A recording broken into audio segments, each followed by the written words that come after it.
Wings இல்லைனா lights என்னப்பா அண்ணா?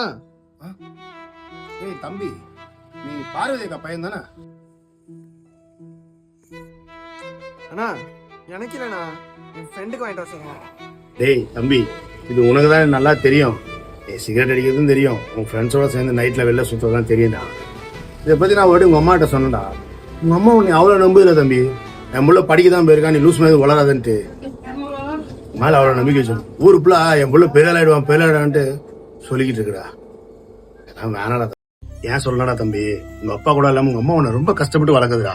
நாளைக்கு ஊர் உலகம் ஆம்பளை இல்லாத வீடு, ஆத்தா மட்டும் தான் வளர்த்தா, அதான் இப்படி தறிக்கிட்டு தருதறியா தெரியலான்னு யாரும் பேசிடக்கூடாதுடா. உங்க அம்மா உன் மேல ரொம்ப நம்பிக்கை வச்சுக்கிறா தம்பி. எனக்கும் ஒரு வயசு பையன் இருக்கான்.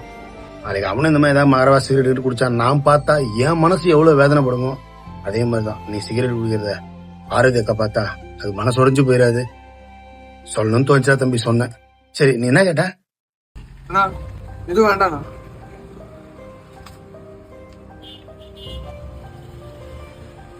அண்ணா நான் ஏதோ என் ஃப்ரெண்ட்ஸ் கூட சுத்திட்டு இருக்கேன்.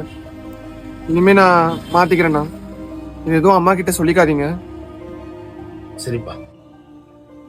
பெத்தவங்க நம்ம மேலே வச்சிருக்க அன்பும் பாசமும் இந்த மாதிரி போதை பழக்கத்தினால உடஞ்சிடக்கூடாது. இதெல்லாம் நீங்கள் பண்ணிட்டு இருந்தீங்கன்னா யாருக்காக இல்லைனாலும் உங்கள் அப்பா அம்மாக்காக இந்த போதை பழக்கத்தை விட்டுருங்க.